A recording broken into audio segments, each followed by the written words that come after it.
Bueno, muy buenas tardes a todos y a todas. Muchísimas gracias por acompañarnos. Hoy es martes 21 de noviembre de 2023.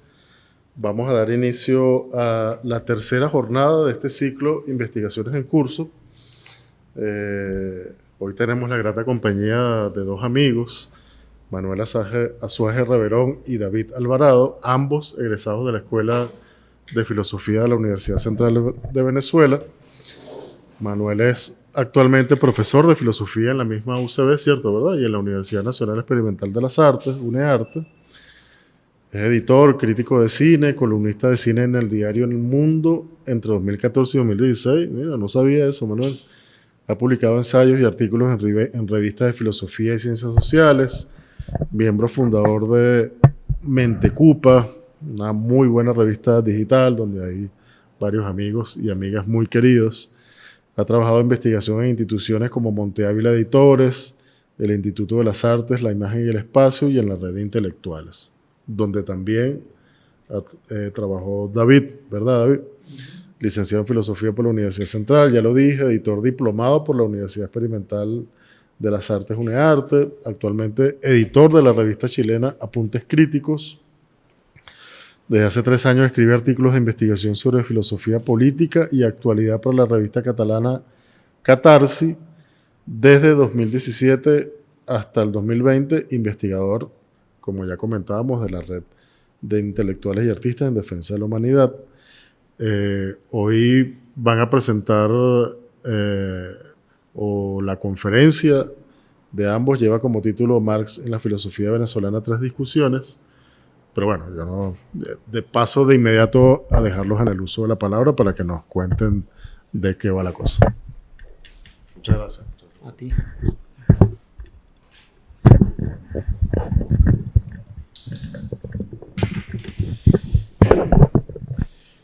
Bueno, buenas tardes. Gracias por la invitación, Reinaldo. Gracias a ustedes por asistir. Yo voy a presentar un poco una de las primeras partes de la investigación, de este ensayo, la intención del ensayo y de la investigación. Luego voy a pasar a que David desarrolle una parte de esa y vuelve otra vez. Vuelvo para cerrar. Este texto, que se llama Marx en debate, 3 discusiones venezolanas en torno a la alienación y la filosofía de la praxis, nace un poco en el contexto del tricentenario de la Universidad Central de Venezuela, ¿no? Que se celebró en el 2021, y la Escuela de Filosofía tiene una revista que se llama Apunte Filosófico, y la editora y coordinadora de la revista estaba recogiendo varios ensayos en torno a los debates que atravesaron, o las temáticas que atravesaron la Escuela de Filosofía de la UCB. Y en esa búsqueda de texto querían un poco llenar el tema o aproximarse al tema de Marx y del marxismo en la Escuela de Filosofía de la UCB. Y ella me convocó, me invitó a escribir sobre eso. Yo hablé con David y empezamos a pensar un poco, bueno, cuál podría ser la aproximación a presentar ese Marx que se abordó en la Escuela de Filosofía de la UCB. Y una de las primeras cosas con las que dimos es que no queríamos que fuera el Marx de los marxistas. Es decir, que no queríamos reafirmar el prejuicio que ya existía, el prejuicio que ya existe de que Marx es una especie de autor que se estudia solo entre marxistas, que solo los profesores de filosofía de la praxis, solo los profesores que les interesaba el marxismo como militancia, incluso les interesa Marx como autor de filosofía, y que eso era un debate o un autor que circundaba sencillamente a la gente que tenía ciertos intereses políticos en aproximarlo. Y saliéndonos de esa idea, precisamente planteamos que, al contrario, Marx fue un autor que desde ese espacio se discutió y se debatió en términos filosóficos por filósofos marxistas y filósofos no marxistas. Y que la aproximación a la obra de Marx se dio desde diversos frentes, desde diversos planteamientos, y que incluso esos profesores que no eran propiamente marxistas daban una lectura y una aproximación interesante e innovadora en muchas ocasiones a la propia obra de Marx. Entonces, haciendo un poco esa búsqueda y ese planteamiento, hicimos una estructura que giró en torno a 3 discusiones que se dieron a lo largo de la segunda mitad del siglo XX venezolano entre profesores de filosofía y que tenía que ver con, bueno, esa incorporación de Marx como un autor que, así como se debatía Platón, Aristóteles, Hegel o cualquier autor filosófico occidental tradicional, también se discutía Marx con esa misma rigurosidad. Y apareció, pues, digamos, un poco esta investigación que, dicho esto un poco, que tiene que ver con el sentido, la hipótesis de la investigación, que es que Marx es un autor que se debatió por marxistas y por no marxistas, y que esa discusión pues dio unos frutos interesantes a lo largo de esas décadas de la segunda mitad del siglo XX. Por otro lado, a mí me parecía interesante decir, porque siempre lo estamos conversando, que bueno, puede parecer que hay un esfuerzo por hacer de Marx, a través de una investigación como esta, hacer de Marx un autor igual que cualquier otro filósofo, de estos filósofos que uno se pone a estar discutiendo dónde está la coma aquí, dónde está la coma allá, dónde está la exégesis de la frónesis en Aristóteles, y entonces hay una discusión enorme de un congreso de aristotelistas para ver dónde está la mejor interpretación sobre la frónesis en Aristóteles, sacándole de algún modo la potencia política que caracteriza a Marx.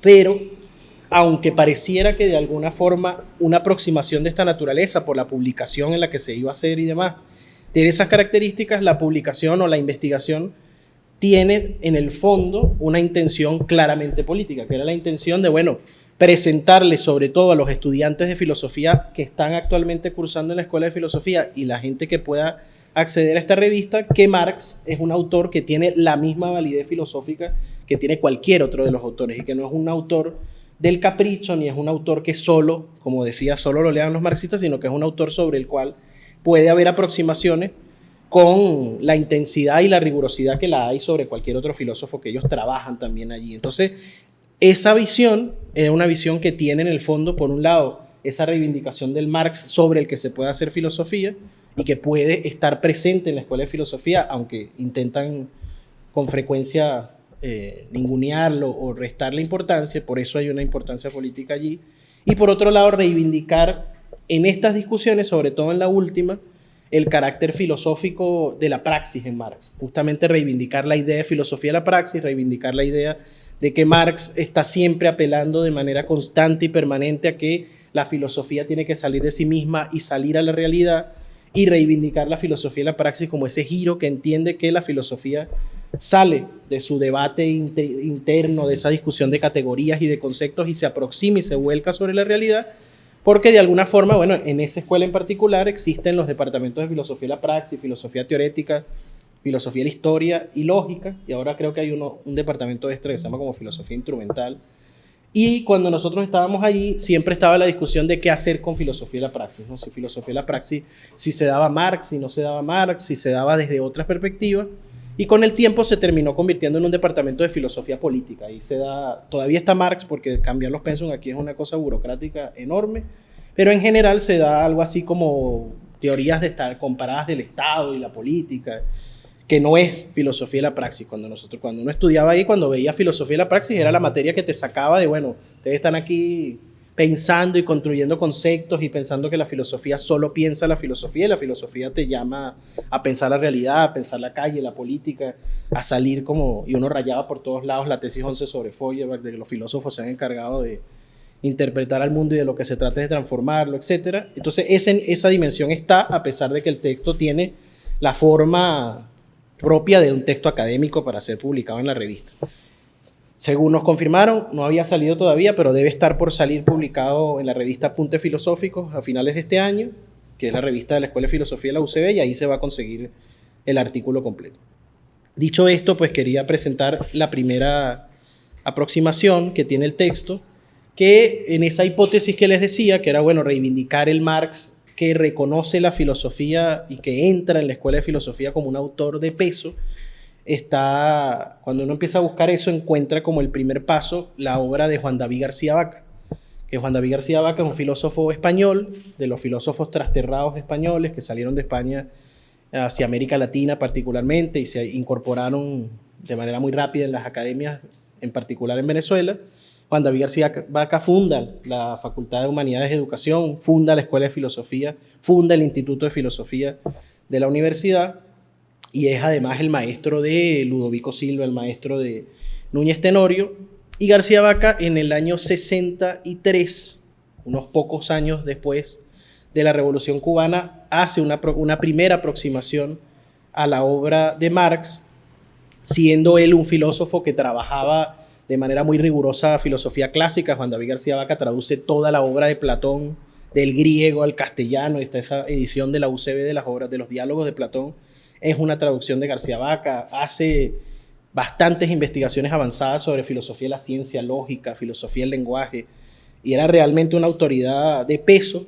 Y él mete a Marx en el debate filosófico, lo mete como un filósofo de altura, y eso lo va a reconocer, por ejemplo, Ludovico Silva, que dice en sus textos que él le debe a García Vaca buena parte de lo que es, le debe a García Vaca esas primeras aproximaciones a Marx, las hace Ludovico a través de García Vaca, y Núñez Tenorio también hace su tesis doctoral, que se llama Teoría y Método de la Economía Política Marxista, tutoriado por García Vaca.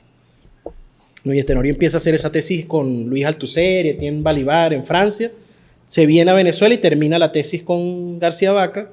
Así que de algún modo García Vaca estaba allí en esos primeros debates. Él hace varias obras iniciales en esas décadas de los 60, en el 63 hace un texto sobre la metafísica, que se llama Metafísica Natural Estabilizada, y hace también además de esas traducciones de Platón que estaba haciendo, García Vaca hace una traducción de la tesis doctoral de Marx, que se titulaba La diferencia entre la filosofía de la naturaleza de Demócrito y Epicuro, que es una tesis, un texto que todavía, las últimas ediciones que se hacían por ahí en la universidad, era esa traducción de García Vaca. Se toma en serio ese giro hacia Marx que plantea Fornet Betancourt, y en esa metafísica natural estabilizada incluso empieza planteando ya ahí García Vaca una cita en la que dice que transformar la metafísica radicalmente, se propone transformar radicalmente la metafísica, esto es indicar el camino que la metafísica debe emprender para dejar de ser una mera filosofía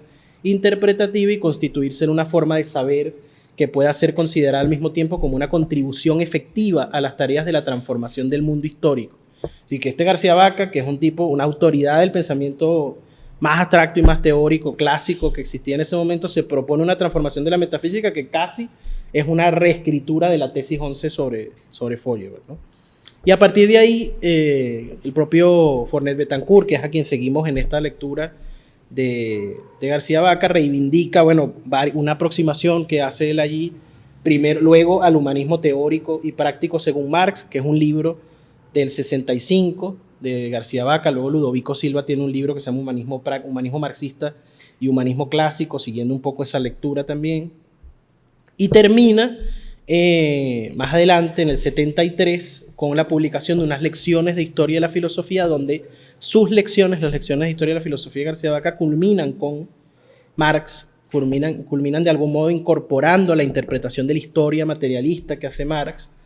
Y allí él hace también una lectura del Aufhebung de Marx, esa noción de Marx y de Hegel, que es el Aufhebung, que él la traduce allí como transustanciación, que es uno de esos aportes que hace García Vaca al hacer esa traducción casi entre teológica y filológica que hace García Vaca allí. Propone ese concepto de transustanciación y de algún modo marca el panorama de esa discusión entre la alienación, el humanismo en Marx, pone sobre el tapete García Vaca. ¿Para qué nos servía a nosotros, de nuevo, aterrizando un poco políticamente? Porque nadie va a negar, si tú quieres negar a Marx y no quieres leerlo o no quieres darlo en una academia filosófica, nadie va a poder decir que García Vaca es un tipo que leía a Marx ni siquiera porque quisiera hacer la revolución, sino porque leía a Marx porque entendía la importancia que tenía Marx como filósofo. Entonces, cuando uno se agarra de un autor como García Vaca, tiene un argumento de mucho peso para evitar que Marx sea un autor que tarde o temprano termine de desaparecer de las escuelas de filosofía o de la universidad en general, ¿no? Entonces, nos servía para mostrar el contexto en el que empieza la discusión y el contexto de, un Marx que empieza a ser debatido en ese contexto. Que no quiere decir, acotaba un poco para terminar esta primera parte, que no quiere decir que no haya habido antes de los 60 un debate sobre Marx en otros ámbitos de la historia, las ciencias sociales, etcétera. Por supuesto que sí, y en la militancia misma, la formación de los partidos comunistas en Venezuela y de las demás de las demás organizaciones militantes, por supuesto que se debatía Marx. Nosotros lo que hicimos aquí fue recoger, bueno, ¿cuándo empieza a debatirse Marx en la Escuela de Filosofía, en la Academia Filosófica, tanto en el Zulia, en Caracas, etcétera? ¿Cuándo empieza a tomarse como un autor del cual debatir filosóficamente? Y esa discusión de alguna manera la abre García Vaque, la continúa, como va a seguir aquí David, Federico Riu, Ludovico, etcétera. Entonces, bueno, un poco esa primera parte tiene que ver con el contexto político, con el contexto filosófico de la discusión, de la investigación y la justificación de, bueno, por qué entrarle por esta vía a ese debate que tiene que ver con la historia de las ideas en Venezuela también y las discusiones que salían de la academia, porque como va a plantear David de algún modo, se terminaban dando en la prensa, se terminaban dando en la calle también, no se daban solamente en textos académicos, sino que terminaban de algún modo desbordando esos ámbitos. Bastante adecuada y completa esa introducción que hace Manuel allí sobre el como el espíritu, pues el sentido fundamental del texto que nos planteamos. Yo personalmente tenía bastante interés en esta investigación porque yo tuve la oportunidad de tener una especie de debate en prensa con el director de la Escuela de Filosofía en ese momento, porque a él lo entrevistaron en el 2014 en el Correo del Orinoco. Le dieron, de hecho, una sección, la primera plana en la sección de 2 páginas de la sección de artillería del pensamiento ahí en el Correo del Orinoco, donde él decía que él como director tenía los planes como de sacar a Marx del pensum como autor obligatorio y poner autores como Heidegger más frescos, decía él, y así limpiar un poco esa sombra de marxismo ortodoxo que había como oscurecido a la Escuela de Filosofía durante tantos años.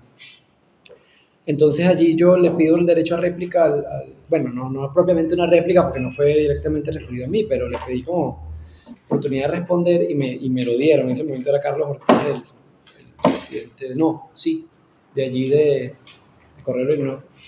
Y bueno, yo pude responder en el sentido de, bueno, mostrando que la historia, eso que él llamaba oscuro marxismo en la historia de la escuela, no era más que, bueno, que una diversidad bastante amplia en donde podían estar profesores marxistas como Luis Tenorio, Pedro Duno, pero al lado podían estar lógicos, anarquistas, kantianos, y yo ese artículo fue bastante detallado.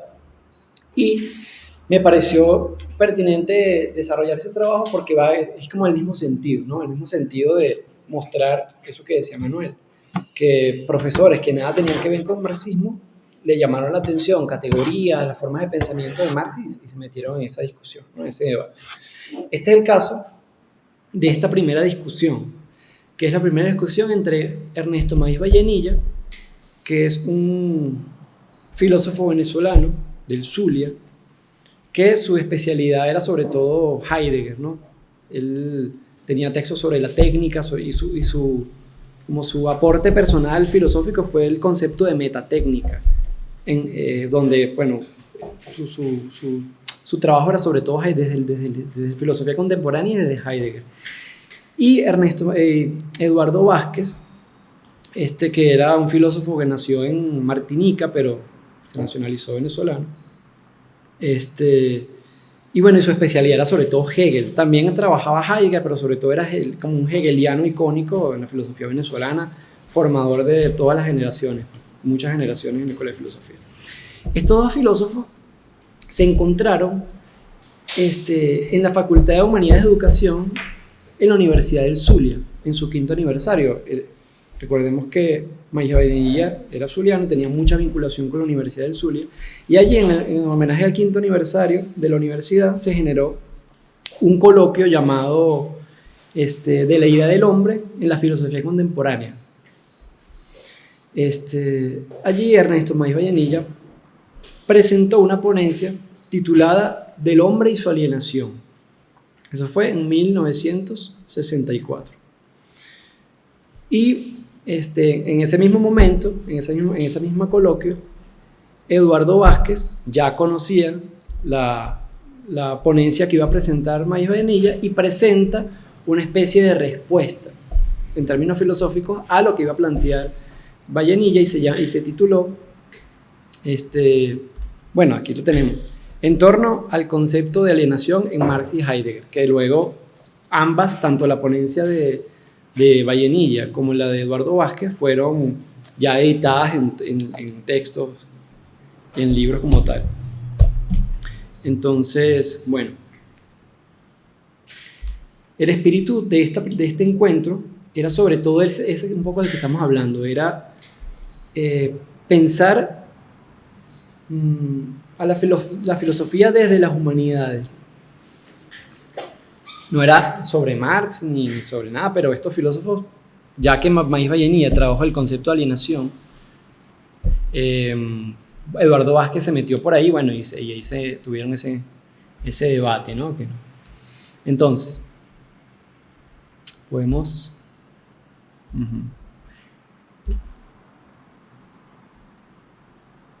Ajá.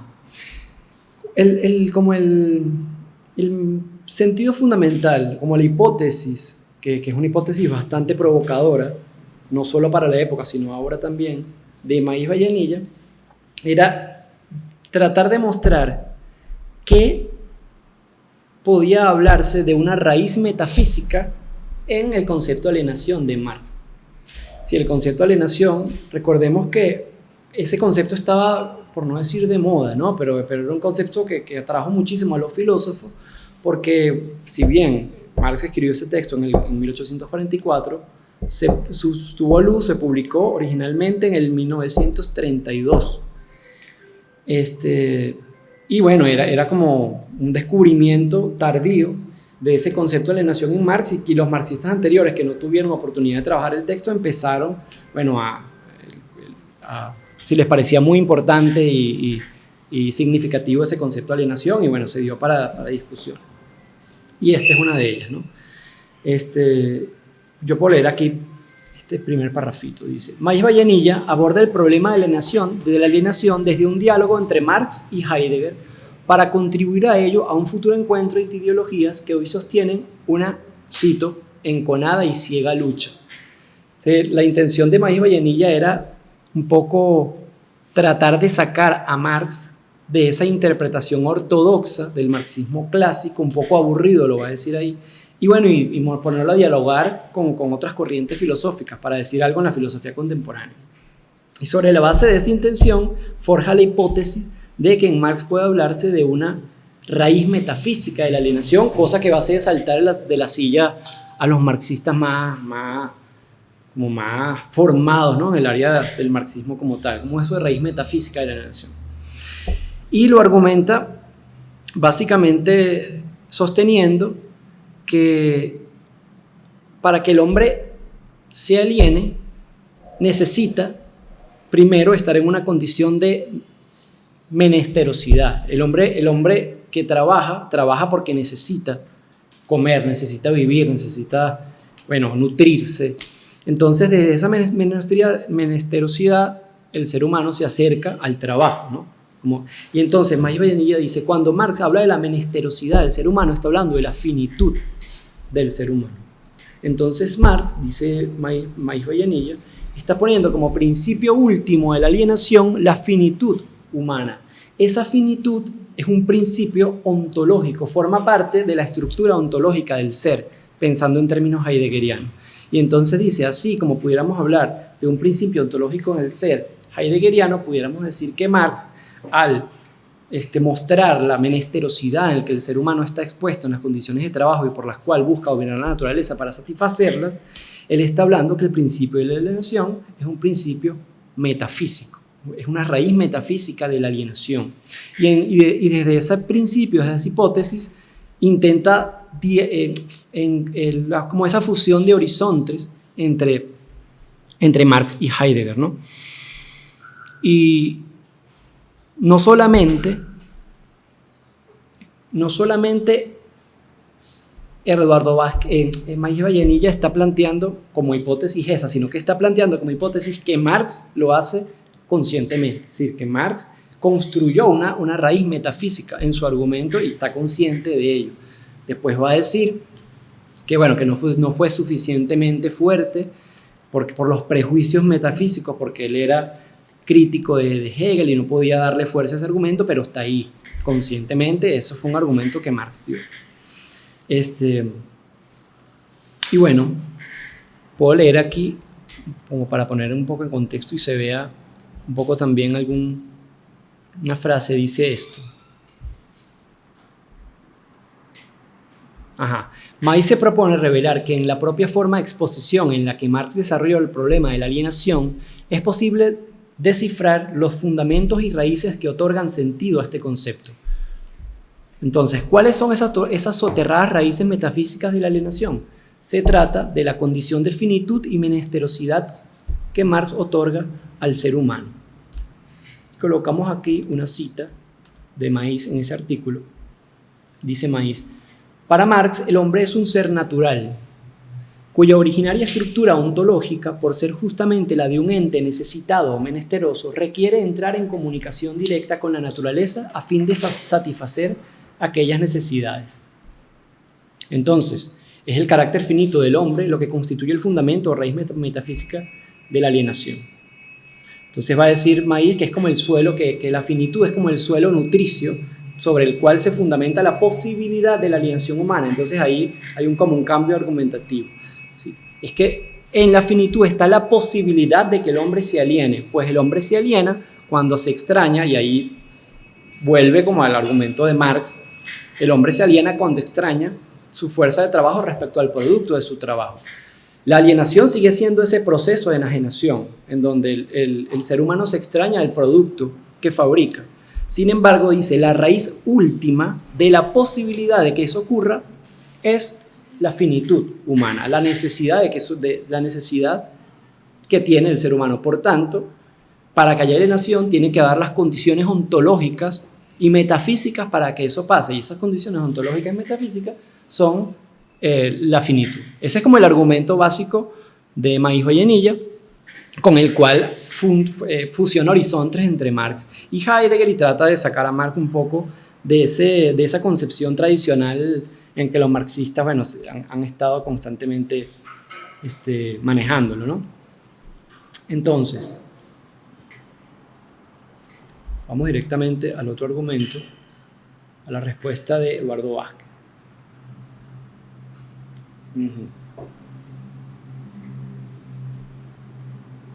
Ok. Sí, Eduardo Vázquez se toma en serio el argumento de Mayr Vallenilla, le parece provocador, que ese fue el tono con el que Mayr Vallenilla se aproxima al tema, es un provocador, sobre todo eso, y polémico, ¿no? Entonces él se toma en serio y le hace la respuesta que estuvimos hablando ahorita, hace una respuesta bastante extensa,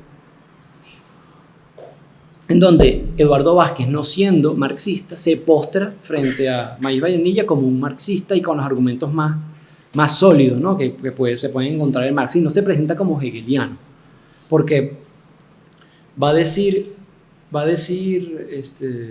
Eduardo Vázquez que Mayr Vallenilla tiene como la misma confusión en la que se interpreta la enajenación con Hegel, que la enajenación leída desde Hegel hacia Marx no es simplemente la expropiación, el arrebato de la fuerza de trabajo a la fuerza que la produce. Mejor dicho, el arrebato del producto del trabajo a la fuerza que lo produce, sino que en Hegel los filósofos entienden por lo general la alienación como objetivación. ¿Sí? Con el hecho de que el espíritu se objetive, ya el espíritu está enajenado. Entonces él dice, para Mayr Vallenilla, cuando habla de alienación, pareciera que está entendiendo la alienación únicamente como objetivación, y eso no es así. Entonces empieza ahí con su argumento. Vamos a leer aquí una párrafo. Dice: la concepción presupuesta de finitud sobre la que se levanta la vulnerabilidad del ser humano es justamente lo que Vázquez viene a reprochar, porque el hecho de que el hombre tenga necesidades y trabaje para satisfacerles es justamente lo que lo hace ser existente, lo que denota la existencia auténtica y no es un defecto o una falla. Es decir, lo que Mayr lo que para Maiz es la raíz metafísica que hace al hombre susceptible de alienación, para Vázquez resulta el principio de la existencia auténtica. Es decir, la lectura que hace Eduardo Vázquez de Heidegger, de ese concepto de finitud como estructura ontológica que trabaja Maiz, para Eduardo Vázquez es justamente lo que permite una existencia auténtica en Heidegger, es el carácter finito del ser humano, en donde puede entonces verse como un ser vulnerable que tiene una posibilidad, una alternativa a esa finitud, ¿no? Es decir, el carácter finito es la alternativa a desplegarse en el mundo para resolver ese carácter y esa angustia que viene de la finitud. Entonces es el principio para la solución, no es el problema. Un poco lo que está diciendo Eduardo Vázquez aquí. Entonces va a decir que no es un problema, no es una falla, no es una debilidad el carácter finito del ser humano, sino justamente la posibilidad de una vida auténtica. Por tanto, discute allí ese carácter ontológico que le está dando Maiz Vallenilla a la alienación en Marx. Entonces, dice, la concepción materialista acepta la finitud y la menesterosidad, pero ve en ellas las características del ser verdadero y no el principio de vulnerabilidad del ser humano que lo arroja directamente a la alienación.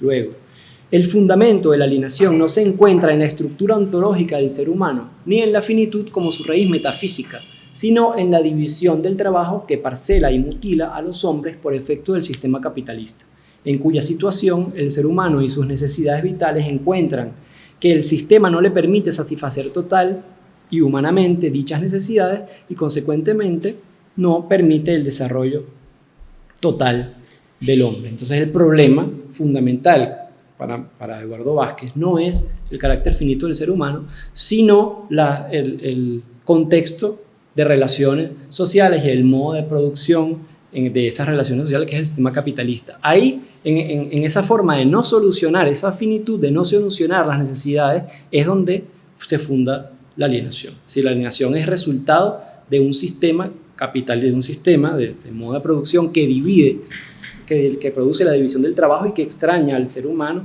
del producto de su trabajo, que luego, bueno, Ludovico va a hablar de la plusvalía, etc. Entonces, el principio ontológico, si vamos a hablar de un principio ontológico, va a ser entonces el modo de producción y las relaciones sociales, y no el carácter finito del ser humano. Eso no es una raíz metafísica, sino es una raíz socioeconómica, podríamos decir, como lo va a decir Eduardo Vázquez. Bueno, básicamente en ese tono se dio la primera discusión. Esos fueron como el sentido general de la primera discusión. Hay argumentos, hay citas, pero bueno, es un poco más largo, ¿no? Luego, Federico Riu entra en ese debate no para participar, sino para reseñarlo, porque ya en el año 1981, sí, Federico Riu, vamos a leer esa primera parte, dice: la primera discusión sobre la alienación entre Maiz Vallenilla y Eduardo Vázquez, que acabamos de reseñar, data del año 1964, pero no es hasta el 68 que ve luz en el libro impreso El ensayo de Maiz y un año después, en el 69, el de Vázquez, ambos bajo el sello editorial de Monte Ávila Editores. Sobre estas versiones consolidadas, editadas y revisadas por los autores, el filósofo hispano-venezolano Federico Riu realiza la primera reseña de dicha discusión una década y media después, es decir, en el 1981, año en el que publica su obra Usos y abusos del concepto de alienación, el más importante estudio de Federico Riu sobre el tema. Federico Riu es un filósofo español que se vino a Venezuela en el 47, si no me equivoco, y desde ahí dio clases en la Escuela de Filosofía de la UCB. Y metió la cuchara ahí, pues, en ese tema de la alienación. Entonces, él básicamente, bueno, primero reseña la discusión, la caracteriza y termina dando termina formando parte más de la posición de Eduardo Vázquez que la de Maiz Vallenilla. Termina diciendo que, tiene razón Eduardo Vázquez cuando critica esa pretensión de encontrar en Marx una raíz metafísica, pero celebra y apoya ese carácter polémico y como fundador de horizontes que intenta hacer Maiz Vallenilla con su diálogo con Heidegger. Pero va a terminar un poco allí apoyando a Eduardo Vázquez, pero va a terminar diciendo que Eduardo Vázquez no supo responder el planteamiento de Maíz Vallenilla, porque el problema de Maíz Vallenilla era filosófico. Él estaba planteando un problema filosófico en la medida en que cómo podemos entender la concepción de alienación en Marx con el asunto de la finitud y cómo lo entendemos como problema filosófico. Entonces él dice que Eduardo Vázquez pasa por alto esa discusión, pasa por alto la pregunta de Maíz Vallenilla y se pasa únicamente a demostrar cómo la alienación es una alienación, cómo la alienación es de carácter económico y social, pero despacha como esa provocación a la que quería llevar la discusión Maíz Vallenilla, como que mutila la discusión ahí, pues. Entonces le reprocha, le pudo haber sacado más jugo, dice Federico Riu, le pudo haber sacado más jugo a ese problema, pero Eduardo Vázquez, siendo hegeliano, pudo haber aprovechado la situación y lo que hizo fue dar como los argumentos del marxismo más convencionales en ese momento. Luego entramos en la segunda discusión.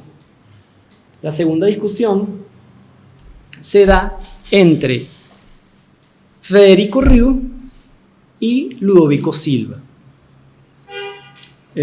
Ambos eran profesores de la UCB.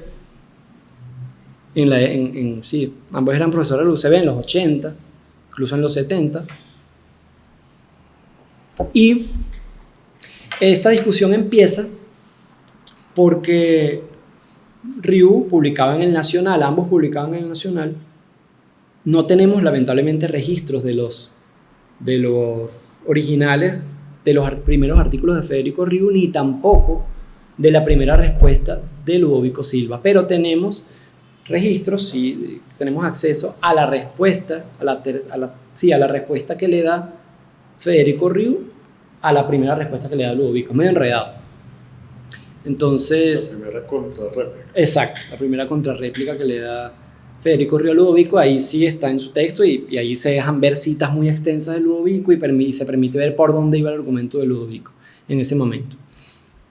Entonces, bueno, vamos a ver aquí. Como dijimos, esa primera polémica se desarrolla en prensa, ¿no? En el Nacional.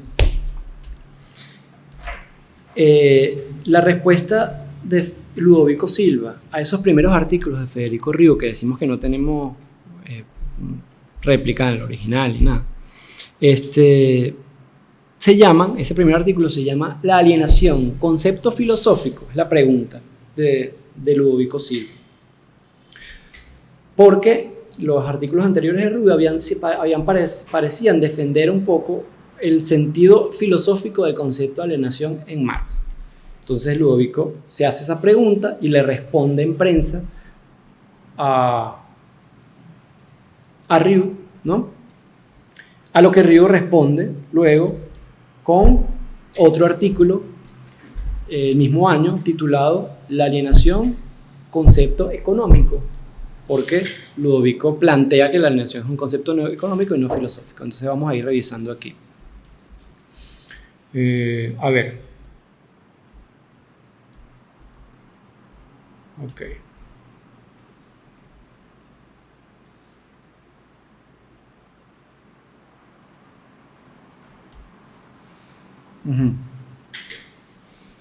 Dice, Ludovico Silva le señala a Riu que el concepto de alienación no presupone necesariamente un sentido metafísico, puesto que tal como Marx trata esta noción, el trabajador no se extraña de su esencia humana, ni de una sustancia inmaterial, sino de su fuerza de trabajo material y mental, mental en el sentido de la fuerza de trabajo, la cual no es recompensada, sino apropiada por el capital en la medida en que se queda con el excedente de trabajo no pagado en el salario.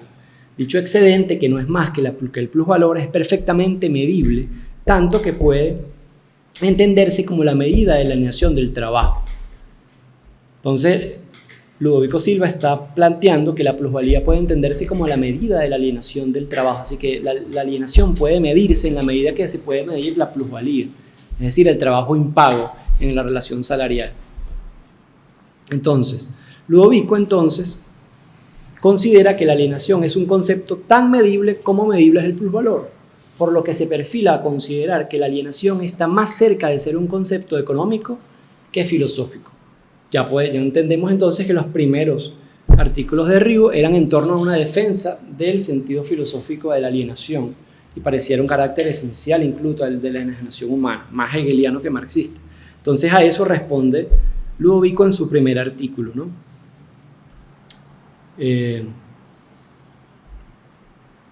Entonces, bueno, a eso va a responder Federico Ryu con un artículo titulado La alienación, concepto económico, en el mismo año, en cuyo desarrollo se dispone a criticar dos elementos centrales del planteamiento de Silva. Uno, el primero es que reprocha el uso de que el autor da a ciertas categorías marxistas en la medida en que Silva da por sentado, eso es una cita, Silva da por sentado, por ejemplo, que el concepto de fuerza de trabajo es inteligible y evidente por sí mismo, al igual que asume a la plusvalía como un concepto perfectamente medible, incluso contra la opinión de muchos destacados economistas y exégetas marxistas, que niegan la posibilidad de que este concepto sea medible, afirmando incluso que jamás ningún marxista lo ha logrado medir. Termina estas afirmaciones diciendo: yo confieso que abrigo menos seguridad que Silva sobre el indiscutible valor teórico de algunos de estos conceptos marxistas. Es decir, Federico Ryu está como pareciéndole una barbaridad prácticamente que Ludovico diga que la alienación puede medirse, así como puede medirse la plusvalía. Me pareciera, bueno, que evidentemente Federico Ryu no es un lector del Capital, no es un lector de la obra económica de Marx, pero bueno, Marx hace un trabajo de donde el plusvalor se caracteriza económicamente, incluso matemáticamente. Entonces, no es extrañar que Ludovico plantee lo que plantea, pero Federico Ryu le parece como la sombra, pues, esa sentencia de Ludovico. Entonces, el segundo elemento que Ryu critica es el más importante de todos. Asegura que Silva utiliza ambiguamente dos significados distintos del término alienación: el significado filosófico y el significado jurídico. Entonces, cito a Federico Ryu dando ese argumento, dice: creo que Silva utiliza ambiguamente los dos significados, jurídico y filosófico, del término enajenación. Entonces, vamos a ver. Creo que Silva utiliza ambiguamente los dos significados, jurídico y filosófico, del término. Por un lado está enajenación como venta o escisión de algo, que es en alemán el Veräußerung, y extrañamiento o devenir ajeno, que es Entfremdung. La ambigüedad de tal uso afecta negativamente el contenido de su artículo. Entonces, Ryu, que no es un especialista en la obra de Marx, él se basa en un filósofo francés, en un economista francés, que dice esto. Es decir, ni siquiera lo está diciendo directamente Ryu por leer los textos en alemán, a diferencia de Ludovico que leía los textos en alemán. Entonces él dice, basado en este pensador que dijo que Marx utiliza los dos términos, él sacó ya como conclusión que Ludovico Silva tenía una confusión con esos dos términos, porque maneja indistintamente el sentido, por decirlo así, del derecho y el sentido filosófico. Entonces, dice Ryu que si realmente Silva está recurriendo en esta ambigüedad terminológica, entonces me parece que la pregunta del título de su artículo, Alienación, concepto filosófico, no ha de ser respondida, porque estaría diciendo todo el trabajo de Ludovico Silva fue en vano, porque siempre que habló de alienación, habló simplemente de la relación compra-venta, no habló de lo que él estaba creyendo, que era el extrañamiento de la esencia humana o el extrañamiento del ser en un ser extraño. Ese concepto, como Ludovico creía, no está en Marx, porque en Marx simplemente está en Entfremdung, que es el sentido jurídico de la palabra. Entonces, ese es el argumento con el que Ryu intenta matar el debate, dándole la respuesta final a Ludovico, ¿no? Entonces, de modo que este argumento le sirve a Ryu para seguir sosteniendo la tesis de que la alienación presupone necesariamente un sentido filosófico y que su uso epistemológico, es decir, adecuado a la metodología de las ciencias empíricas, esto exige abandonar todo tipo de referencias metafísicas. Sin embargo, Silva pudiera argumentar que Ryu se basa en una fuente de segunda mano. ¿Sí? Yo no sé cuál fue la respuesta, creo que no hubo respuesta en ese momento, pero el problema que vemos allí es ese, ¿no? Que está utilizando a un autor que tiene que basar la verdad del argumento de Ryu en que el tipo esté traduciendo bien y que tenga certeza en la traducción cuando dice que hay dos términos y que pudiera estar incurriendo en confusión allí. Entonces, este es el primer debate, ¿no?, que se da en prensa, la primera discusión entre ellos dos, pero ese debate continúa. Ese debate continúa de manera menos explícita. De manera menos explícita ya en libros como tal. Por ejemplo, está el libro Usos y abusos del concepto de alienación que mencionamos, donde Federico Ryu desarrolla y despliega arquitectónicamente su teoría en la que debatió con Ludovico Silva, y luego, un año después, Ludovico Silva escribe La alienación como sistema, donde también despliega y desarrolla de manera ya mucho más teórica y más compleja los mismos argumentos con los que discutía con Federico Ryu. Ambos no se citan, ellos no se citan ni se mencionan, pero es evidente. Incluso el texto de La alienación como sistema de Ludovico Silva, él hace un estudio de la categoría de alienación en alemán y muestra página por página todas las veces que Marx mencionó el concepto de alienación y la manera, es decir, la traducción. Aquí están hablando de Enfraudung, aquí está hablando de Enfremdung, y aquí está su uso en términos del derecho, por ejemplo, y aquí está su uso filosófico y económico, y hace todo un estudio de la categoría y la traducción hecha por él mismo. Es decir, quien vio este debate se puede saber que él está de alguna manera respondiendo a esa crítica de que le estaba haciendo Federico Ryu, ¿no? Entonces el tipo está diciendo, mira, yo agarré los textos de Marx todos de su juventud hasta el Capital en alemán y conseguí todo y rastreé todo el concepto de la alienación y aquí está. Y no como concepto de alienación únicamente como se trabajó en los manuscritos, que era el texto que trabajaban por lo general los filósofos que querían acercarse al concepto de alienación, porque es como el tema más importante, ¿no?, de los manuscritos del 44. Si no, dice él, yo trabajé el concepto de alienación en toda la obra de Marx, desde su juventud hasta el Capital. Y entonces, bueno, ya mutila por completo, ya si alguien tenía dudas, bueno, con ese texto de la alienación como sistema queda completamente despejadas las dudas respecto a ese intento de crítica que hace Federico Ryu allí. Y voy a leer aquí un pedacito porque es un poquito denso, como el argumento de Federico Ryu en la alienación, en usos y abusos del concepto de alienación. Porque Ryu dice que como el gran reto que hay en torno al concepto de alienación es poder caracterizar su uso en términos empíricos descriptivos y su uso axiológico. Entonces, vamos a leer un poquito de esto. Dice: en su libro Usos y abusos del concepto de alienación, Ryu afronta un problema epistemológico fundamental, el cual consiste en revelar los esquemas implícitos en los actuales usos del concepto de alienación. Tales esquemas se expresan en dos significados distintos que subyacen al uso que desde la filosofía y las ciencias humanas se le ha dado al concepto de alienación: el significado empírico descriptivo y el significado axiológico.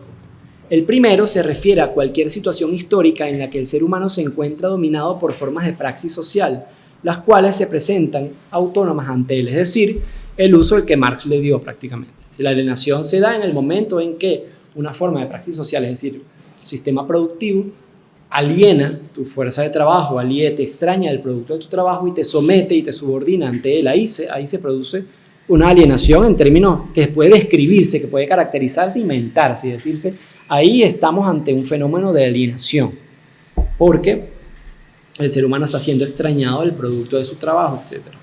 Pero está también el sentido axiológico, dice.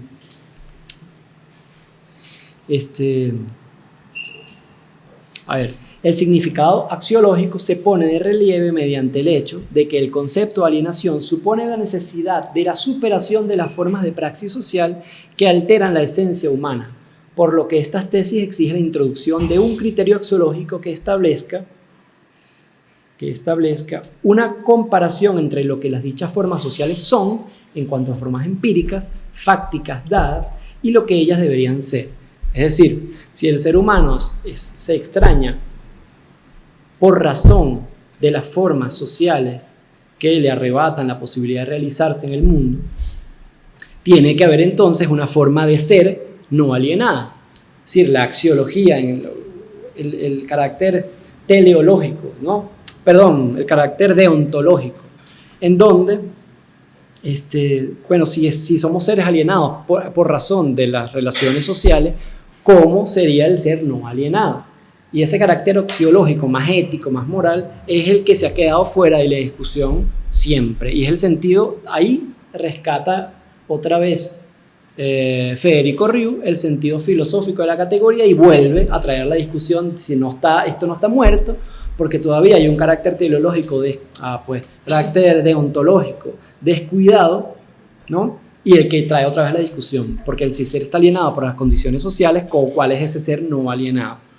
Y ahí vuelve otra vez a llevar la discusión el asunto del carácter filosófico de la alienación y vuelve a defender que la alienación es un concepto filosófico, o que tiene al menos un sentido filosófico importante descuidado hasta el momento.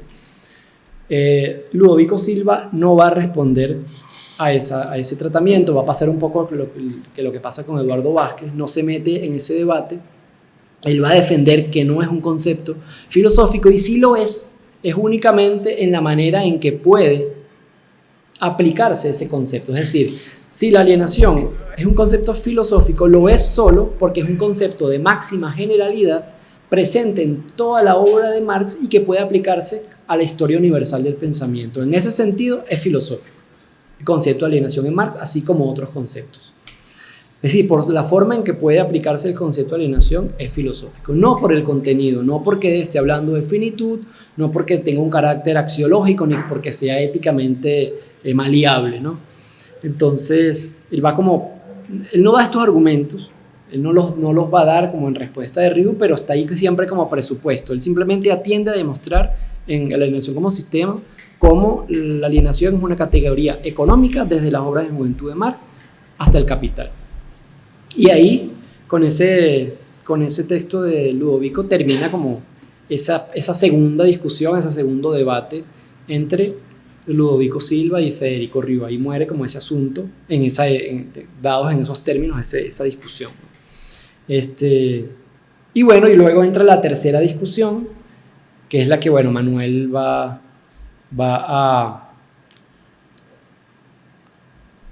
a integrar. Déjame terminar de leer el párrafo final. Ya te fuiste. Ya me fui, ¿verdad? Sí. Ajá. A ver, el párrafo final es...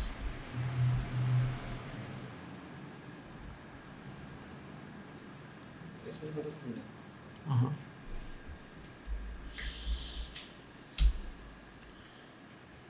Bueno, dice, ¿cuál es la pregunta?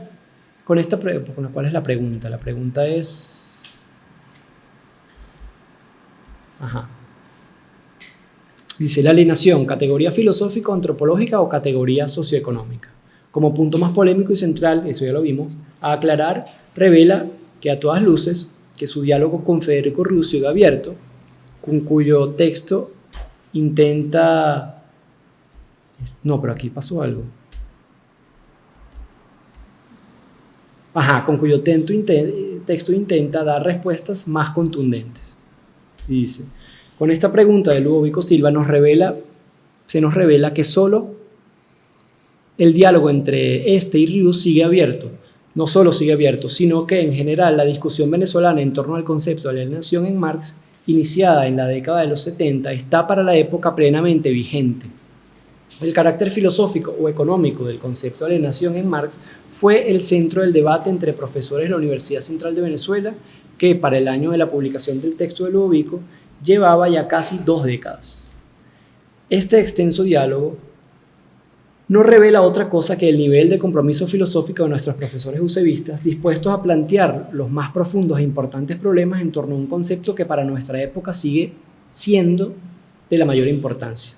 Además, este diálogo revela aún más que la obra de Marx es una fuente filosófica de la cual son capaces de surgir los más importantes problemas filosóficos cuyo reconocimiento y desarrollo no tienen por qué venir de una cerrada secta marxista. Hasta ahí. ¿Necesitas conectar? No, está conectado, de hecho. Pásame ahí. Ajá. Bueno, ahí hay una... esto sí.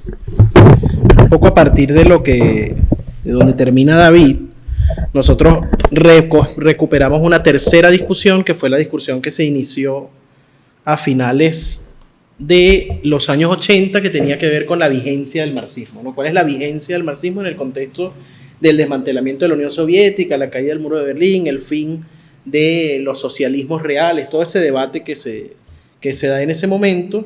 Y hay un proyecto de una revista en la Escuela de Economía, se hace un proyecto de una revista que se iba a llamar Diálogo Abierto, que se crea en 1987 para abrir justamente un debate entre diversas posiciones dentro de la universidad, ¿no?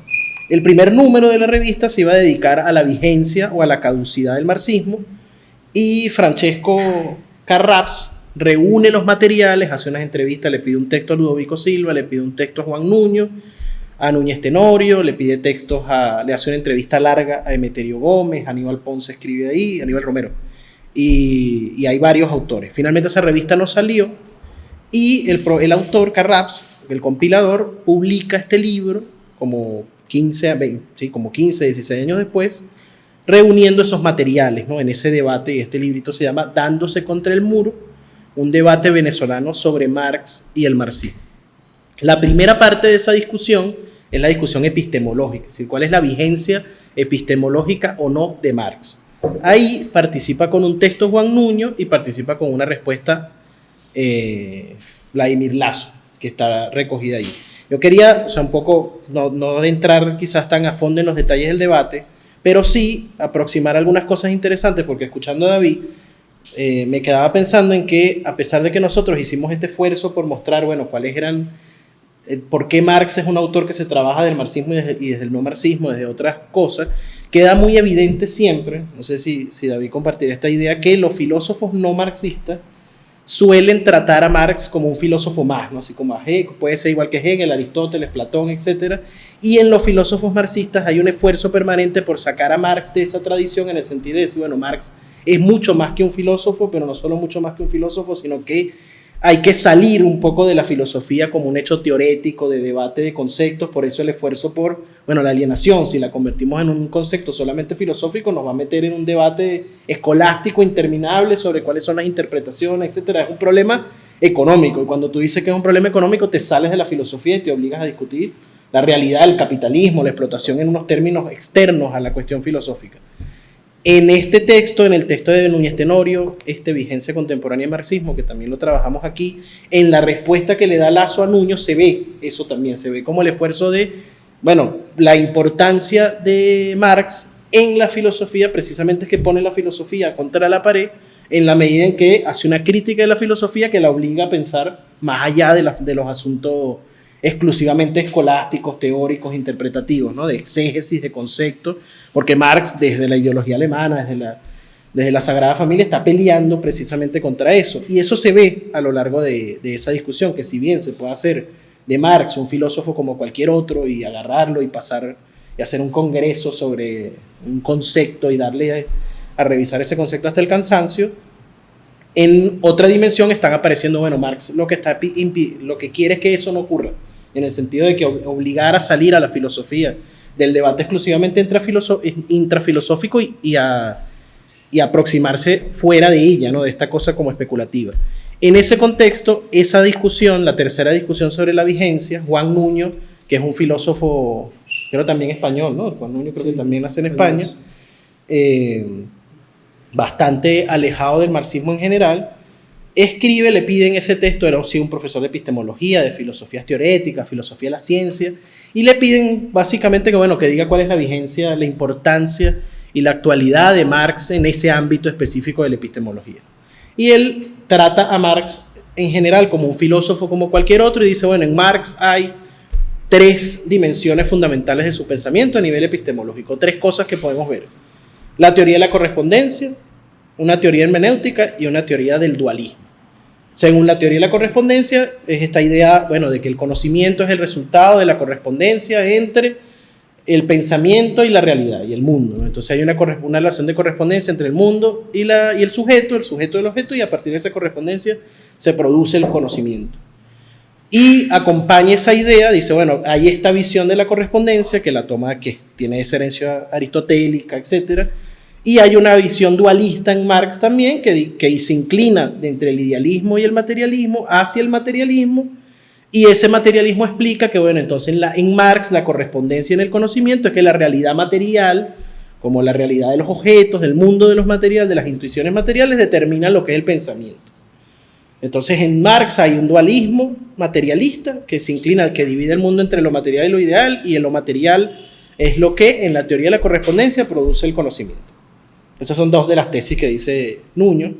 Y la tercera tesis hermenéutica lo va a decir, bueno, que en Marx hay una visión hermenéutica permanente que dice que la realidad tiene diversas dimensiones de interpretación. Entonces, cuando tú lees en El Capital, la mercancía aparece primero de una forma, luego aparece de otra, luego aparece de otra, porque en esa visión de la correspondencia la realidad tiene ella misma tiene diversas dimensiones que están siendo interpretadas, dice Nuño ahí, como una herencia cabalística de las lecturas de Marx, de la cábala y la interpretación de los textos religiosos, etc. Y de ese modo, digamos, Juan Nuño va a recoger como esas dimensiones, va a tratar a Marx como un filósofo, en el sentido de ver, bueno, cómo se introduce Marx en las tradiciones filosóficas tradicionales, valga la redundancia, que hay en esta visión dualista donde tú metes también, divides la historia de la filosofía entre los dualistas, los monistas, donde aparecen las teorías de correspondencia, etcétera, etcétera. Y dice que, bueno, que la teoría de la correspondencia en Marx y el dualismo son las que tienen menos validez, que han sido demostradas en el mundo contemporáneo, que ya no funcionan así, la ciencia en el conocimiento, y que lo que más o menos podría tener importancia es la cuestión hermenéutica. Entonces, de algún modo, bueno, Nuño trata a Marx como un filósofo, como cualquier otro, ¿no? Y lo mete en esas tradiciones de pensamiento filosófico, y Vladimir Lazo, que es un profesor de la graduado en la Escuela de Filosofía, pero que daba clases en la Escuela de Economía, que todavía está dando clases por allí, haciendo lecturas del Capital, etcétera, fue profesor de nosotros. Vladimir Lazo le da una respuesta que justo va en la vía de lo que decía, de decir, bueno, ya va. Marx no es un filósofo como cualquier otro filósofo que tiene una teoría de la correspondencia, tiene una teoría del conocimiento. En Marx hay una crítica de la filosofía que se plantea que la filosofía, que el pensamiento no es el resultado de una correspondencia, sino que el pensamiento es el resultado de la actividad humana. Hay una actividad humana, hay una práctica en el mundo, una práctica que constituye relaciones sociales, y esa práctica constituye un pensamiento. El pensamiento es el resultado de la actividad humana, no el resultado de una especie de correspondencia entre un mundo material lleno de objetos, y ese mundo de objetos nos da unas impresiones y produce en nosotros el conocimiento, sino que hay una práctica humana, y esa práctica humana es histórica, es social, y es una praxis histórico-social que nos conduce, cuando tú te vas a la praxis, cuando sales de esas ideas de las teorías de la correspondencia, cuando sales de las teorías del dualismo y entiendes que es la práctica la que constituye la realidad, que es la práctica el criterio de verdad, que es lo que dice Marx en las tesis sobre Feuerbach. La verdad no es un asunto teórico, la verdad no es un asunto de la correspondencia entre lo que yo digo, lo que pienso y lo que existe, sino que la verdad es un asunto de la práctica.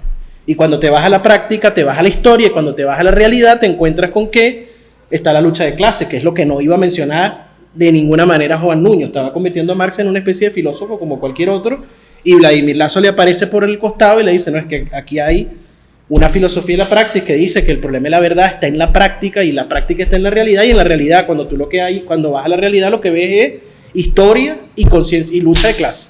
Cuando vas a la realidad, lo que ves es un conflicto que te manifiesta o no esa verdad.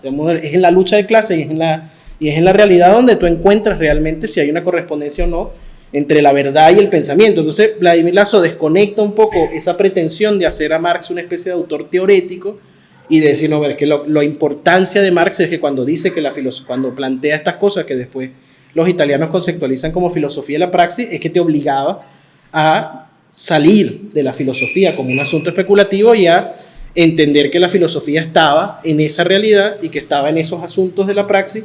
Creo que Ludovico lo intenta resolver de múltiples maneras. Ludovico llega a afirmar en algún momento que la filosofía, para superarse a sí misma, tiene que convertirse en ciencia y tiene que salir de la especulación filosófica para hacer ciencia.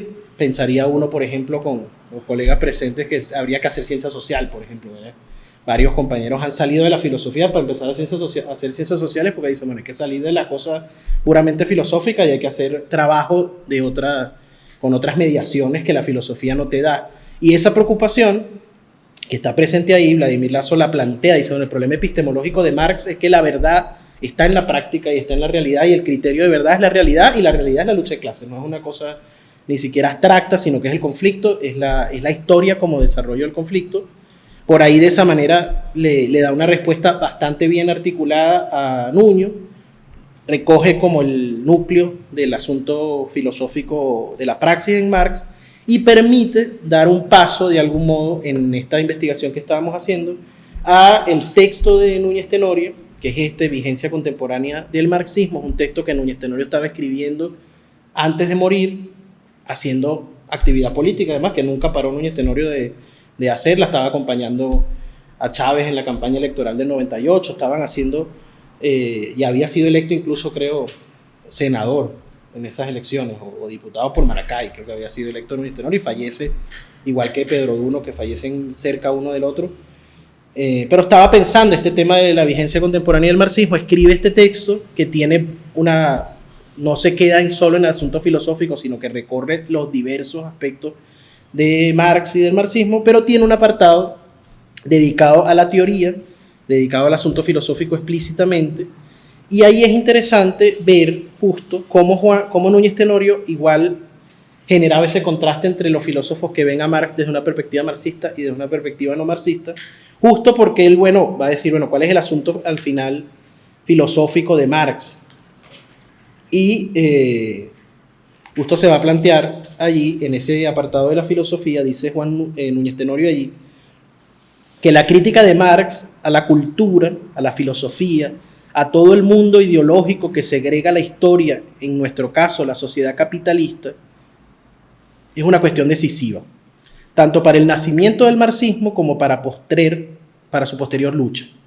Hoy más que nunca la ideología capitalista penetra por todos los poros de la conciencia individual, sobre todo a través de los medios de comunicación, la televisión, la prensa, la radio, el cine, TikTok, diría hoy en día seguramente Instagram, etc. Y la fuerza de este instrumento, que no existía en la época de Marx, la fuerza de los instrumentos ideológicos, la fuerza de este instrumento que no existía en la época de Marx, cuando todo se reducía a periódicos y libros, es hoy incalculable. Por eso existe lo que podríamos llamar el monopolio capitalista de los medios de comunicación de masas, es decir, un pequeño sector burgués que es propietario de los medios para imponer la ideología capitalista. Ahora bien, dice Núñez Tenorio ahí, ¿cuál es el núcleo de la esencia de esta ideología filosófica del capitalismo? La matriz sigue siendo el idealismo histórico, y la clave de esa matriz no es tan difícil no es tan difícil. Se trata de confundir siempre lo ideal con lo material, lo teórico con lo práctico, el pensamiento con el ser, lo abstracto con lo concreto, lo real con lo ilusorio. En filosofía se dice confusión de lo ontológico con lo nociológico, es decir, que de algún modo ese entronque que hace Núñez Tenorio tiene que ver con cómo los aparatos, al final, los medios de comunicación, la producción ideológica, la filosofía no estaba, cuando empieza a hablar de filosofía y habla de medios de comunicación y habla de ideología, no habla de teorías, libros, etc. Dice, el problema es que tenemos que enfrentar la expresión filosófica e ideológica del capitalismo, que es que el capitalismo trabaja sobre la base de la confusión de que no se sepa en realidad por dónde va la teoría y por dónde va la realidad, qué es lo verdadero y lo no verdadero hoy en día en estos asuntos de la posverdad, etc. La confusión es donde trabaja el idealismo histórico, trabaja sobre esa base de la confusión, sobre la base de la no distinción, y Núñez Tenorio plantea que la filosofía del materialismo histórico, la filosofía de Marx y del marxismo en ese caso, tendría que venir a intentar resolver esa confusión, por un lado, resolviendo en el pensamiento la diferencia, es decir, diferenciando la teoría de la práctica, diferenciando lo que es ideológico, lo que son las formas ideológicas de la realidad, y esa diferenciación la hace a través del pensamiento, para luego, en la lucha, en la realidad, intentar construir una realidad donde no hay esa división, es decir, la unidad de la teoría y la práctica se logra a través de la lucha por esa reconciliación que primero identifica en el pensamiento cuál es la diferencia, porque si lo que trabaja en la sociedad capitalista es la confusión, si lo que funciona en la sociedad capitalista es la confusión entre no sabemos qué es lo verdadero, hoy en día Núñez Tenorio no vivió eso, pero uno lo piensa, esto que está diciendo Núñez Tenorio con el tema de las inteligencias artificiales, de bueno, cómo hoy en día ya no sabemos qué es real y qué no. La máxima expresión ideológica del capitalismo contemporáneo es esa, ¿no? Ya ni siquiera sabemos si una imagen es real o no es real y qué es la realidad en sí misma. Esa confusión hay que resolverla teóricamente para poderla después en la práctica resolver un mundo donde se puedan unir, pero no de manera ideológica, no como oculta, como una forma en la que se oculta la explotación, sino en una nueva actividad, en una nueva lógica de armonía, ¿no? Entre las relaciones sociales y la producción de las ideas que ellas generan.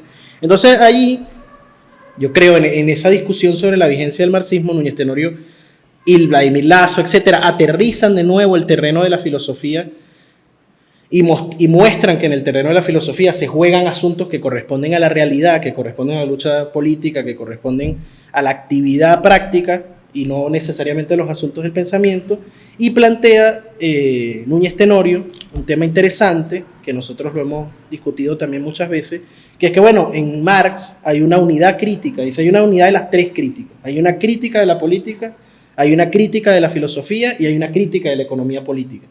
Yo recordaba esa distinción o esa idea de cómo se articulan esas tres críticas es importante porque hay la tentación, decíamos, de hacer de Marx un filósofo o de hacer de Marx un economista o de hacer de Marx un teórico político en el sentido de que un autor que edifica teorías, ¿no? Que construye conceptos, que construye sistemas filosóficos, etc. Y en Marx lo que hay es una crítica. ¿Y qué implica que hay una crítica? Que hay un intento radical de desestructuración precisamente de los sistemas filosóficos, desestructuración de las teorías económicas, desestructuración de las teorías de críticas de los sistemas políticos, y esa crítica lo dice Marx desde temprano, desde la Gaceta Renana, desde la carta con el director de la Gaceta Renana, y desde todos sus primeros planteamientos dice, bueno, la crítica es una crítica radical de la realidad, y es una crítica radical de la realidad que se constituye en una práctica. Entonces, si tú haces de Marx un filósofo y no un crítico de la filosofía, lo sacas de ese carácter práctico de transformación y lo conviertes en, de nuevo, un autor más sobre el cual se pueden hacer, que seguramente al final lo que decíamos nosotros un poco al comienzo con este trabajo es que pone a Marx en el lugar de sí, sobre Marx se puede hacer filosofía, así como hacen filosofía sobre cualquier otro autor, por una intención práctica de, bueno, no lo saquen, porque si lo sacan de autor, finalmente se pierde.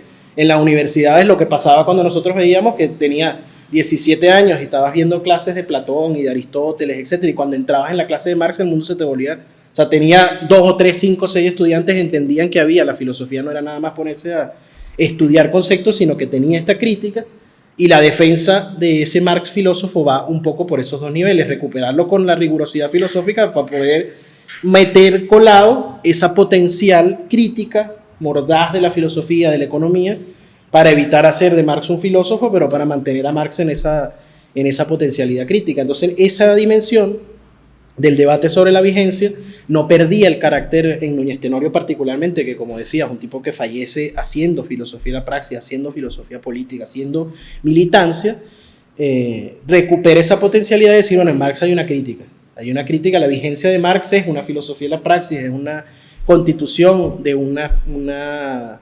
reconciliación de ese mundo ideológico, de una crítica aguda y mordaz del mundo ideológico que pone a la filosofía al servicio de esa crítica, que pone a la filosofía al servicio de desmontar los aparatos ideológicos, las contradicciones, etc.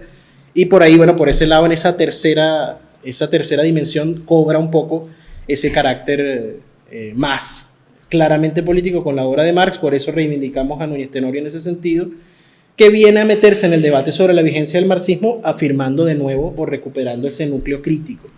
Entonces, bueno, por allí creo que está más o menos presentada el panorama. Yo espero que pronto, en lo que se publique el ensayo, que debe ser pronto, se lo mando a Reinaldo para que lo puedan informar y quien lo quiera descargar lo pueda descargar y revisar.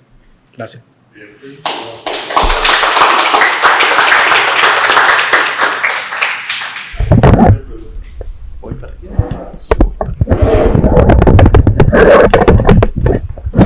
Muchísimas gracias, muchachos. Antes de darle las palabras a quien desee preguntar, una duda que me quedó después de leer el artículo.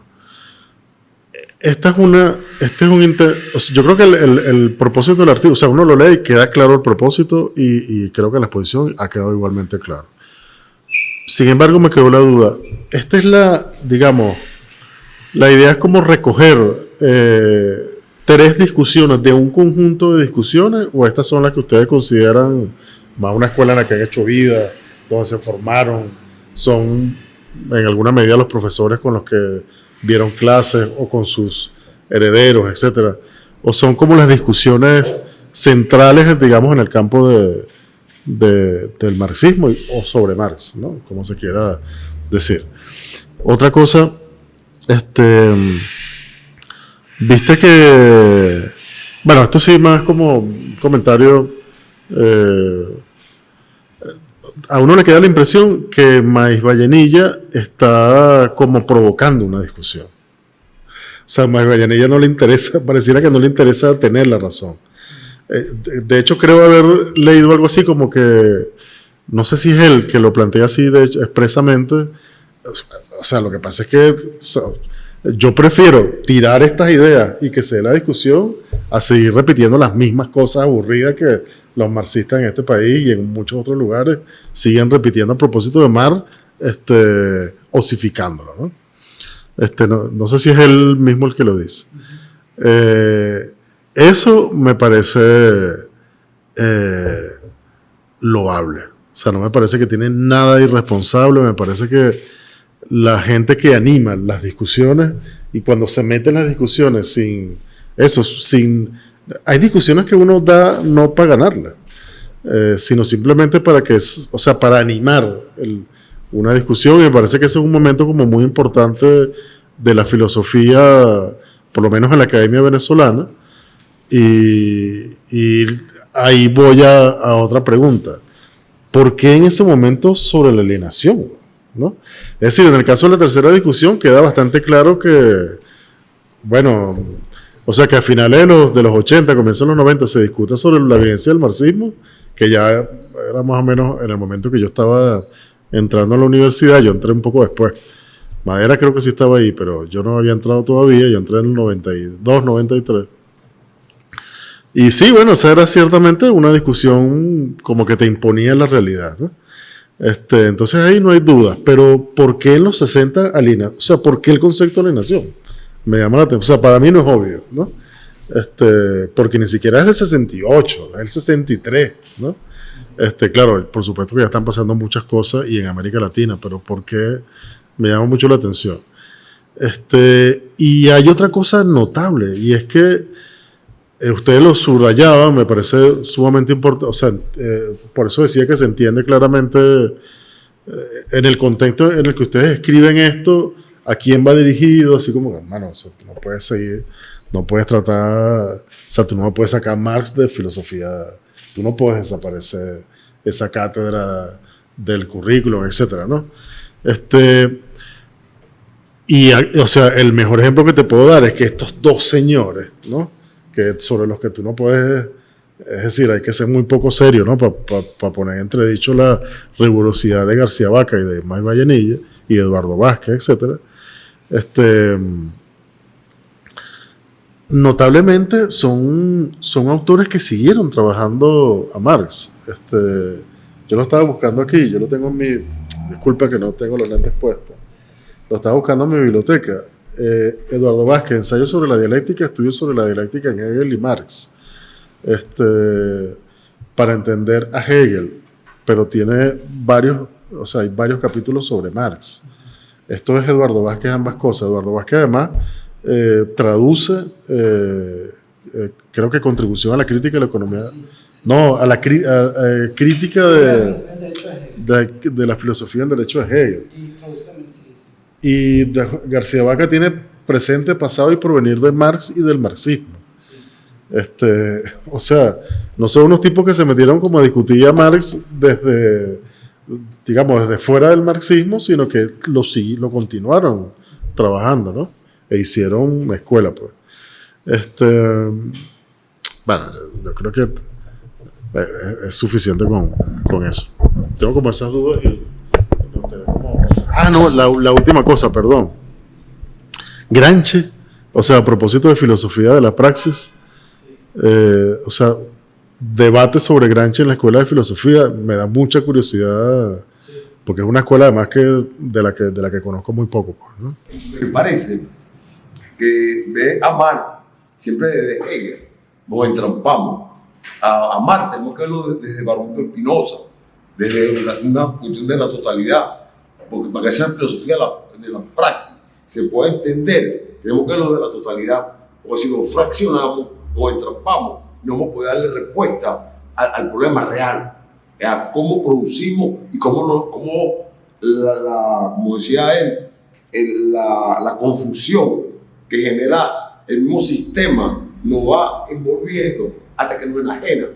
Pero ahora si tú lo comienzas a ver desde la totalidad, en este caso digo de Baruch de Spinoza, como parte de la totalidad, podemos entender realmente a Marx, podemos entender la vigencia actual, porque lo otro es entramparnos que Marx no tiene vigencia, pero sí tiene vigencia el capitalismo. Entonces, ¿cómo es esto? Bueno, si Marx lo está explicando el capitalismo, está criticando al capitalismo como tal, y el capitalismo como tal no es un simple modo de producción, es una cuestión más compleja. Entonces, si lo vemos de esa complejidad, podemos accesar a respuestas reales. Por lo otro es seguir en la trampa de la confusión. Entonces, por eso quería como el asunto aquí, pero quería como acotar para cuando se meta con Gramsci, lo vea desde la totalidad y ponga a este filósofo donde más realmente parte, que es Baruch de Spinoza y no desde Hegel. ¿Ves? Porque cada vez que lo vemos desde Hegel, nos limitamos. Cuando lo vemos de allá, podemos dar el salto. Eso lo quería como ponerle en el tapete de la discusión. Yo creo que esta no son, creo que ni de cerca los temas fundamentales sobre los cuales se discutió en la escuela de filosofía, ¿no? En torno a Marx, tal vez. En torno a Marx, tal vez. Me circunscribía a Marx, ¿no? Sí. Yo sé que se discutieron muchísimas otras cosas. Sin embargo, la discusión en la escuela de filosofía, habían discusiones en el sentido en prensa, en café, uno después en anécdotas iba viendo como lo que le decía Eduardo Vázquez a Ludovico Silva en prensa, después a veces tomaba un café y esa discusión se daba, ¿no? Este texto lo organizamos así, me parece a mí, no sé qué piensa Manuel, un poco porque fue la manera en que pudimos sistematizar un discurso, es decir, el discurso de que Marx como pensador en la escuela de filosofía era un pensador que nutría y que tiene fecundidad, pues un pensador fecundo. Eso queda claro. Sí, y en ese debate, es decir, fue como una selección que hicimos de lo que pudimos sistematizar de manera clara, porque hay conocimiento de otras discusiones, pero a mí me parecía tal vez más difícil rastrearla y colocarla en un artículo breve para un tiempo de lapso medianamente corto. Entonces teníamos cierto acceso bibliográfico, ciertas maneras de mostrar esa discusión, pues la discusión en torno a la alienación. No, y tiene su mérito, o sea, tú la tercera que haga eso de la escuela de sociología, yo te digo, sí. No sé por dónde comenzar. Sí, pero el criterio, al menos en mi caso, no fue, bueno, vamos a seleccionar esto porque fue realmente lo más relevante de esta vaina, de toda esta discusión, claro. Sino un poco, bueno, que tenemos a la mano que revele la discusión y el diálogo que había. Entonces tenemos a la mano esto, sí, lo hicimos así, y fue como un ejercicio editorial, pues. Por ejemplo, la tercera discusión es más dispersa, porque es en torno a la vigencia del marxismo, el criterio de verdad y tal, pero bueno, ahí se logró armar. Más autores. Sí, más autores. Cambió la primera más explícita, la alienación y tal. Entonces, bueno, así te daría yo esa respuesta que te Bien, daría. está bien. No sé si tú quieres darle la... Bueno, el comentario que haces de García Bach, de Maíz Vallenilla me parece completamente acertado. De hecho, yo cuando leí el trabajo completo de Maíz, porque lo leí, el trabajo completo de Maíz Vallenilla me pareció muy interesante. Y me pareció un ejercicio, provocador, pero de manera inteligente, pues.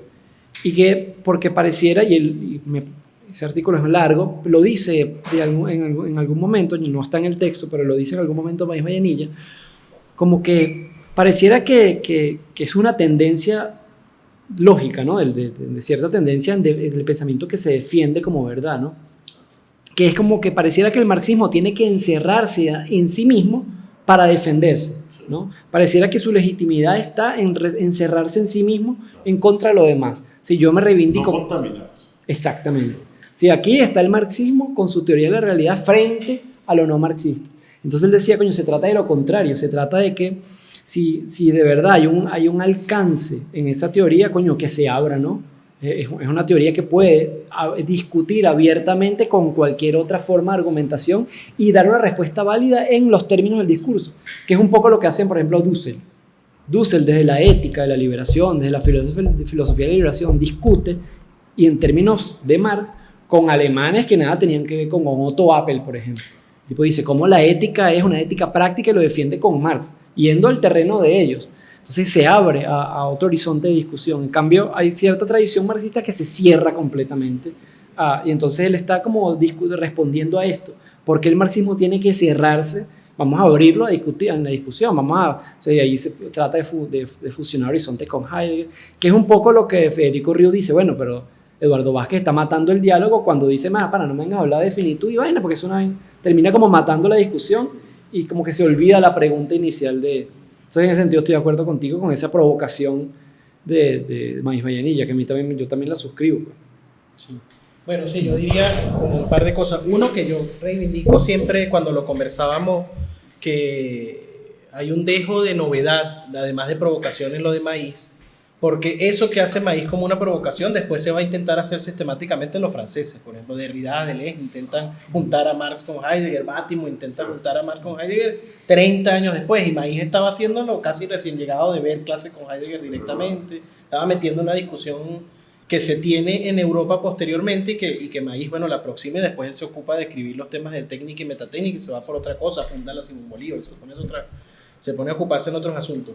Pero creo que ahí esa novedad, bueno, hay que reivindicarla como un hecho nuestro, incluso de unas discusiones a las que llegaron los europeos por otra vía, ya Maíz la había identificado tempranamente. Y diría, en relación a lo de Gramsci, bueno, hay en los 90 sobre todo, entiendo yo que están las escuelas, en los círculos de estudios gramscianos que estaban anteriores, donde estaba Héctor Navarro, el propio profesor Giordani, etcétera. Ellos tenían unos centros de estudios gramscianos, pero en la Escuela de Filosofía y en el Instituto de Filosofía, en los 90, cuando estaba Hugo Calelo aquí, ellos crean y publican incluso varias revistas dedicadas a Gramsci, en las que escriben, Omar Astorga escribe allí, escribe Calelo, creo que Lazo llega a pasar por allí, y llega a escribir también... Carlos Kohn escribe sobre Gramsci. Ellos tenían un centro, en los 90 publican con frecuencia aproximaciones a Gramsci. Después se va dispersando un poco ese grupo, en algún momento caen en Negri, incluso llegan a hacer varias cosas sobre Negri en los 2000, cosa que creo yo ayuda un poco a ver esa línea con Spinoza, que efectivamente creo que, bueno, Negri tiene una lectura de Spinoza y de Marx bien anclada uno en el otro.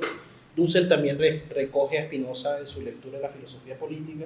Y nosotros, cuando veíamos filosofía de la praxis, cuando se veía filosofía de la praxis en la escuela de filosofía, se empezaba por ahí, porque las escuelas de filosofía de la praxis italiana, Gramsci, el propio Gentile, etcétera, habían hecho esa conexión, que era la conexión. La filosofía de la praxis arranca, de algún modo, leyendo Maquiavelo, lee Maquiavelo, Spinoza, lee Giordano Bruno, Giambattista Vico, o sea, lee como los filósofos del Renacimiento italiano. Del Renacimiento italiano pasa a Spinoza, y de Spinoza, cuando cae a Hegel, porque no dejaba de caer a Hegel, pero cuando cae a Hegel tiene un contexto anterior que era mucho más potente, y cae en un Marx que viene nutrido de estos filósofos italianos y que tiene esa lectura de Spinoza, así se daba, por lo menos el que vi yo, no sé si el que viste tú pasaba por Spinoza también. El de... Praxis, uno y no, dos. Praxis, yo vi Praxis. Pero esa escuela que crea el profesor Pagalo, que es un italiano que crea parte de esa lectura de la praxis allí, pasaba por Spinoza. Y sí, estoy totalmente de acuerdo que Spinoza te da además el concepto de corporalidad, de cuerpo, de vida que tiene Spinoza, tiene una potencia mucho mayor que la hegeliana incluso. Eso era una cosa, lo otro, lo de Gramsci. Bueno, la discusión yo creo, Reinaldo, que es una buena pregunta. Intuyo que tiene que ver con el contexto de las publicaciones en castellano de los manuscritos, por ejemplo, que los manuscritos del 44 se publican en alemán en los años 30, pero se empiezan a publicar en castellano por ahí. El 32, 1932. Pero en alemán. ¿Y en español? No, en español más o menos en esa época. También. Sí. Entonces ahí está Sánchez Vázquez, etc. Está la discusión sobre la alienación agarra los manuscritos y era una forma de reivindicar este Marx filósofo que estaba siendo en buena medida ninguneado por Althusser, etc. Que más bien dicen que eso es como ese Marx joven, que no es científico, que no es... Entonces, creo yo por ahí, por un lado ese, por otro es cierto también que no dejaba de haber un impacto importante de la Revolución Cubana, por eso de algún modo la mencioné. La Revolución Cubana obliga de algún modo también a cuando esta gente se declara marxista y qué tiene que ver Marx con América Latina, qué tiene que decirnos Marx, y cuando García Vaca se aproxima, no se aproxima ni siquiera incluso desde la pura cosa filosófica, sino que se aproxima en un contexto donde la Revolución Cubana está ocurriendo allí con una gran importancia y se aproximan por ahí. Y creo que ese debate de la alienación tiene mucho que ver con las interpretaciones de los manuscritos del 44, que donde Eric Fromm también está publicando el concepto de hombre en Marx, o sea, están como ese debate. Y que también da como cierto carácter de novedad, pues. ¿Qué puedo decir? Es decir, ¿qué puede decir un filósofo novedoso? Coño, el asunto de la alienación. Por ejemplo, uno lee a Hannah Arendt, y Hannah Arendt tiene toda una crítica al concepto de alienación. Y cuando discute, cuando ella está hablando de la alienación, pareciera que está discutiendo más con Hegel que con Marx, porque para su momento no tenía acceso a los manuscritos. Entonces, cuando salen los manuscritos, dice, coño, esto es como un pan caliente, pues aquí, entonces se cortó mucha tela por el momento en el que estaban y bueno, y una novedad filosófica entonces creo que tiene que ver con eso, sí. Bueno, yo tenía, eso puede ir más allá del abordaje del trabajo, pero me interesa en cómo esos debates filosóficos se matizan dentro de las mismas discusiones en la izquierda venezolana durante esa época. Y pregunto si ese aspecto de historia intelectual va a formar parte del trabajo o va a enfocarse más en el debate académico propiamente tal. Porque y también quería comentar que seguramente ya lo han visto, pero en el suplemento cultural de Última Noticia, la 90-92, editado por Federico Brito Figueroa, y todo ese debate se está publicado ahí, seguramente lo han visto. Cómo estos debates dentro de la UCB en torno a la categoría filosófico-económica de Marx, en particular la categoría de alienación, cómo esto cabe dentro de la discusión, de la polémica, la pugna política en la izquierda venezolana del mismo momento. Y si ese aspecto más amplio va a formar parte del mismo trabajo que ustedes están desarrollando, esa historia intelectual. Bueno, sí, yo creo que tiene importancia porque en la Escuela de Filosofía de la UCB, por ejemplo, había un esfuerzo de tratar de vincular a Marx con la lucha política del momento. De hecho, quienes salían de clases en Núñez Tenorio cuentan que salían casi que queriendo agarrar un fusil, ¿no? Queriendo vámonos a la guerrilla una buena vez porque que seguro estaban guardados en el centro de estudiantes. Sí, sí. Salían encendidos por la vinculación que había, porque se mostraba, Marx aquí está mostrando una realidad y esa realidad es vigente. Es ahora, Marx no está pensando, porque Núñez Tenorio lo dice, algo así como el marxismo va a estar vigente mientras esté vigente el capitalismo. Así de sencillo. Porque hay tantos intentos, que siguen ahora, ¿no? de intentar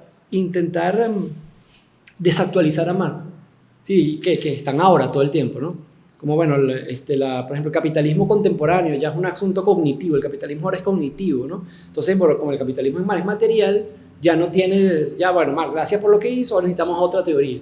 Entonces, en ese momento era lo mismo. Entonces, los filósofos se debatían y era muy importante que la alienación quedara inscrita como una categoría, al menos para Ludovico, como una categoría económica, porque así podía responder a la lucha de las izquierdas en la medida en que entendían correctamente el alcance de esa categoría, ¿no? Porque es una categoría que puede tener implicaciones éticas también. Es decir, tú estás alienado en la medida en que no puedes estar en un sistema en donde no eres dueño de tu fuerza de trabajo, un sistema que excluye a la mayor parte de la población, es decir, un proceso de enajenación constante. No es una categoría únicamente de la cual podemos hacer reflexión filosófica y ya. Qué bonita la categoría de alienación, así como es bonita la categoría de Dasein en Heidegger. Sí. Entonces, era importante que tuviera implicaciones prácticas, aunque con el asunto de Ludovico es interesante, porque Ludovico no era muy querido por la izquierda de la universidad. Era como, bueno, esto es un especulador que se puso a hablar de Marx. Al menos así muchos filósofos, bueno, muchas personas que conozco, de profesores que fueron profesores de ahí, comentan eso. Como que era muy el tema de ir a leer a Marx en alemán y argumentar como argumentó, no como Núñez Tenorio, que era una vaina de cómo creamos. Entonces, sí. Pero bueno, yo lo entiendo como si tenía implicaciones y una importancia pues, en mostrar el debate filosófico desde una perspectiva práctica, ¿no? Sí, y yo incluso diría que hay una parte de complementaria de investigación pendiente, es porque primero, bueno, pasan muchas cosas curiosas, ¿no? Mientras se da esa discusión, evidentemente 65, 66, están ocurriendo las guerrillas por un lado, Núñez Tenorio no está debatiendo teóricamente, Núñez Tenorio está después hasta preso un tiempo, o sea, cae preso unos años, escribe libros sobre Bolívar, o sea, se pone a hacer otras cosas en ese momento. Después ocurre la renovación universitaria, que Núñez Tenorio va a ser importante en la renovación universitaria, y después hay una etapa posterior, en los 70, que bueno, en la Escuela de Filosofía estaba estudiando Maneiro, estaba estudiando Moisés Moleiro, o sea, estaba en un debate que seguramente se expresaba también a lo interno de la escuela en esas discusiones que están pendientes por revisar, que trascienden seguramente de lo puramente filosófico y se meten en otros debates, porque Maneiro no creo que se haya puesto a estudiar a Maquiavelo por gusto teórico, sino que se puso a estudiar a Maquiavelo en un contexto político muy específico. Y bueno, todos coincidieron ahí, porque en los 70 coinciden Ludovico, Maneiro, y todos eran unos tipos de 30 años. Ludovico venía a estudiar filología en Alemania y los otros venían a la lucha armada. Entonces se confluyen en ese espacio y sí, yo creo que hay que continuar como el contrapunteo con otras discusiones que tenían que ver, creo, esa discusión, por ejemplo, la de la recepción de Bolívar, cómo interactúan Bolívar y Marx, que Núñez Tenorio la hace y la hacen Pedro Ortega Díaz, Federico Vito Figueroa, etc.